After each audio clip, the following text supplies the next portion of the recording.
Okay, day 88 here, and I'm staying at the Knights Inn in Bay St. Louis again. We're traveling we got some time to spend before the Picayune, Mississippi Street Fair that's going on this weekend.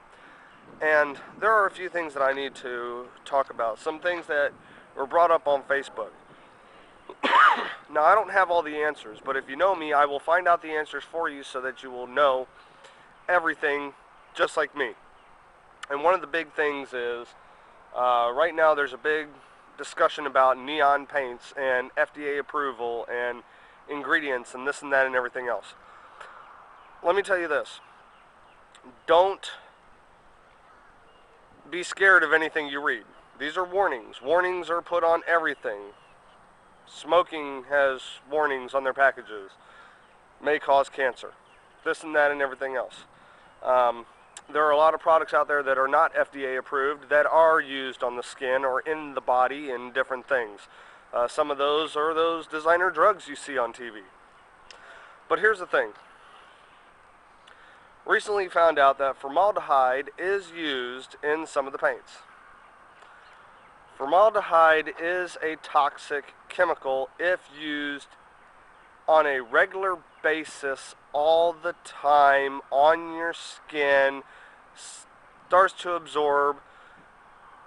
If I'm doing festivals and events and I'm using neon paints, usually that child gets painted once and then it's another year before they even see me again.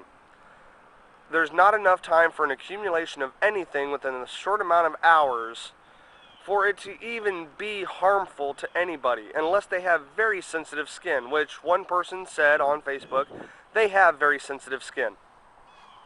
Okay, no problem. Don't use it. Here's the other thing.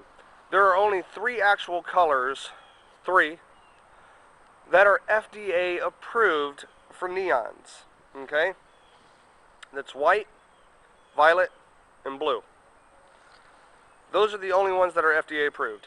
The other ones are not. Now, saying that they're not FDA approved doesn't mean that they're not good, that they can't be used on the skin.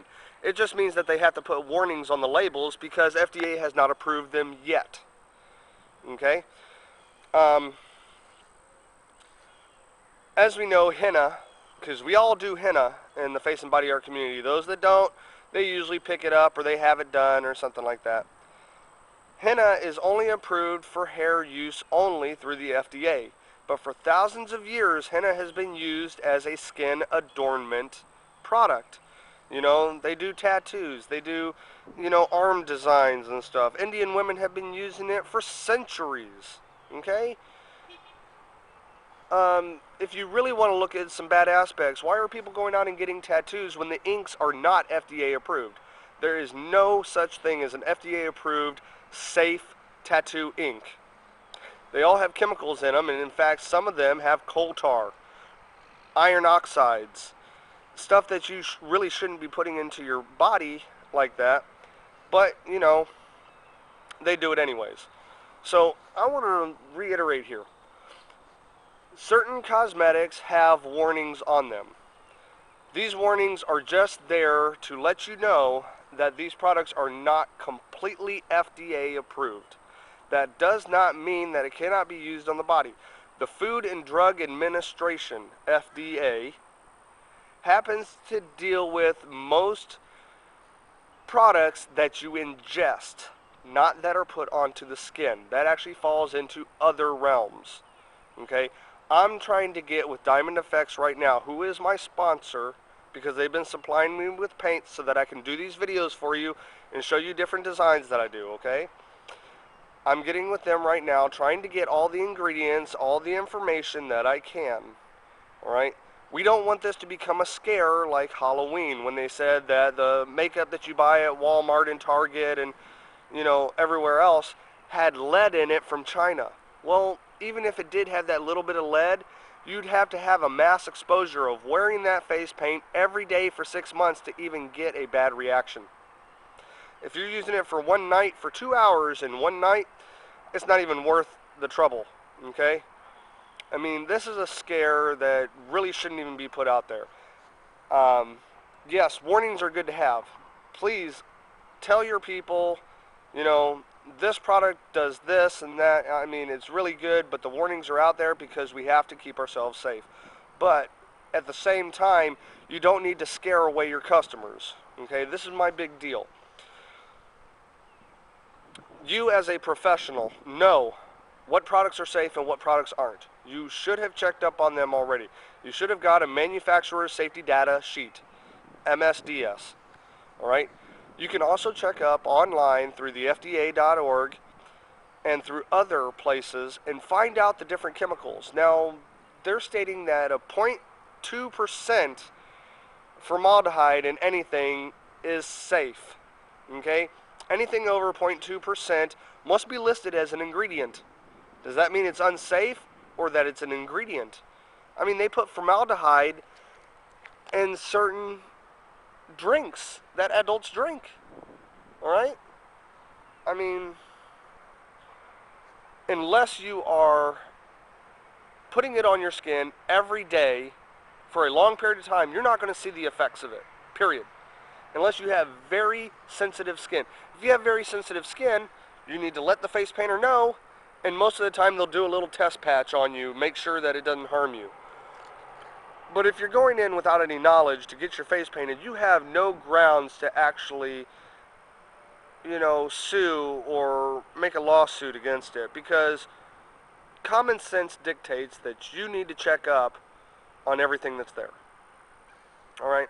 So the opinion was asked, what is your opinion about this blog? And I'll list the blog down below because it is good information that you need to know, and they have researched fully.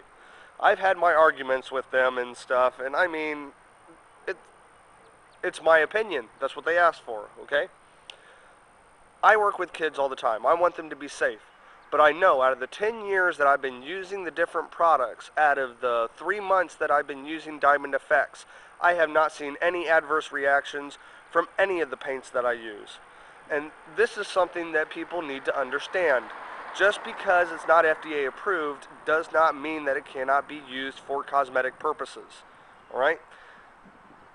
Let you know this up front, and if you're watching this and you're not a face painter and you're concerned as a parent, most red-based paint, anything that has a red dye in it, red, orange, purple, most of them tell you not to use it around the eyes. Certain colors they tell you not to use around the mouth, the nose, the ears area, okay? This is a warning that something may happen if that person is allergic to maybe the red dye in it, okay, or the pigments that's used. If you notice, 1 out of 10 people is allergic to almost everything there is out there. Okay? You're going to have some minor adverse reactions from different things. Don't let it get to you. It's not that big of a deal, okay? You can wash it off real quick and easy. Soap and water comes right off, all right? If you have an itch or something, use an antihistamine, an itch cream. Use that. That'll help, you know, alleviate the problems. If it really gets bad, go see the doctor, contact the face painter, ask for the ingredients, do what you need to do, but do not blow this out of proportion. Okay, we've been doing this for a long time, and as Marcella Mama Clown Murad from the Face and Body Art International Convention has said, she's been using Krylon Day Glow paints for over 30 years and has not had an adverse reaction from them whatsoever. Okay? And plus, Krylon's been making paints for over 75 years. Don't you think they know what they're doing? And if everybody says that Diamond FX is the same as Wolf and Tag, then there shouldn't be a problem, because those paints have been being used for years now, and nobody's had an adverse reaction from them. So what is the big deal? Okay? I understand the safety, and that's where common sense comes into play. Alright? Use your common sense. Use your knowledge that you have. Determine if the child has eczema, are you going to paint them with a water-based paint that could really irritate the skin? No, you're not, okay? If the child is sick, don't paint them, alright? Give them a tattoo, give them something else, give them a sucker, give them, you know, throw them a pickle. Just give them something, alright? But don't paint their face. Paint their arm, I guess. I mean, that's what everybody else says. I just rather stay away from sick children, period. It's just common sense. So, go to the blog, read everything there, take what you can from it. They're going to learn more information because they're contacting Diamond FX and they're working with them to, you know, make sure that their websites are better. And this is the European one. I'm not sure what the U.S. has to say about it. The U.S. distribution, Elena has to say about it. But, you know, I have contacted Diamond FX and I've asked for the same information, and I want to check it up for myself, and I'm going to research everything, and I'm going to let you guys know, okay? Because that's what I do. It's my business, and because they are my sponsors with these paints, I'm not going to screw myself over, and I don't want to screw you over either. So, I guess this is my March rant. But don't let it discourage you. Don't let it scare you off. I mean, we've been using these paints for years without any problems. Why is the whole issue coming up now? I guess, you know, well, in the long term, it could hurt somebody. One person said, you know, they had a friend of theirs who cannot paint anymore because of cadmium poisoning. Well, even if the paints are safe and it says cadmium on there, they do have a warning on all acrylic or oil-based paints that have cadmium in it, that cadmium is a poison. So even though it may be non-toxic, the rest of it, the cadmium is a poison. And if you use it for a long period of time, it will harm you. That's common sense.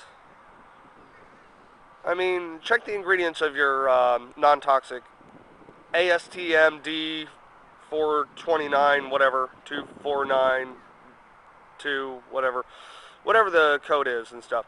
If it says non-toxic, look at the other ingredients in it. If it doesn't have any other ingredients in it that you can identify, stay away from it, okay? That's just, I mean, if we really want to go about that, why don't we just not use Crayola paints, okay?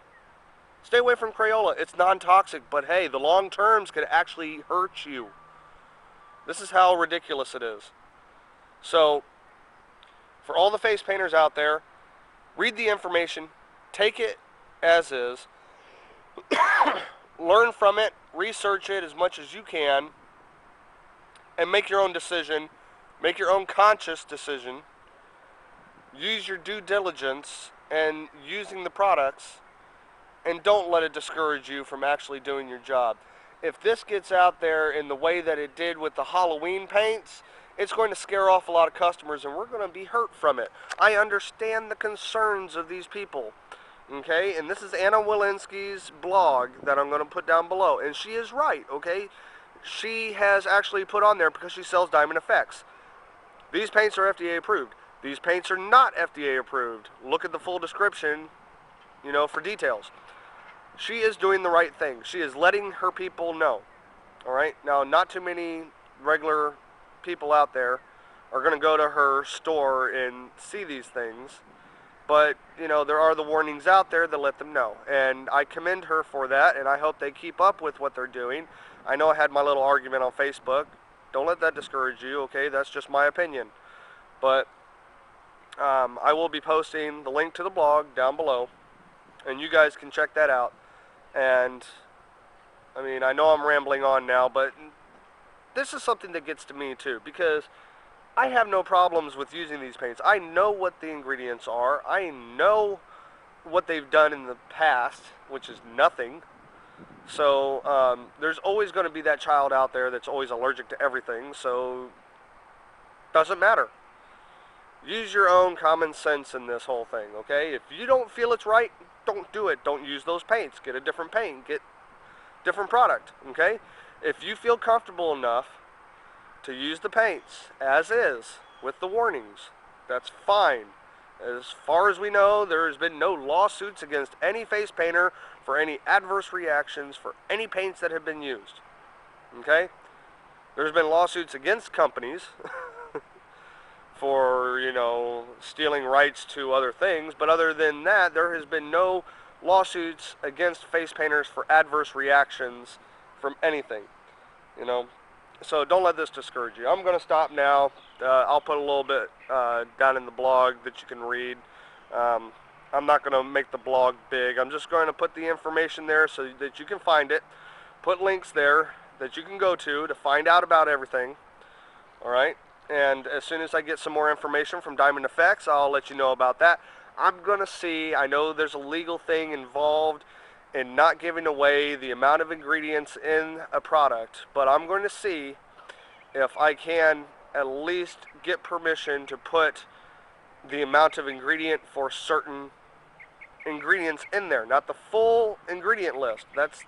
We can't give away secrets.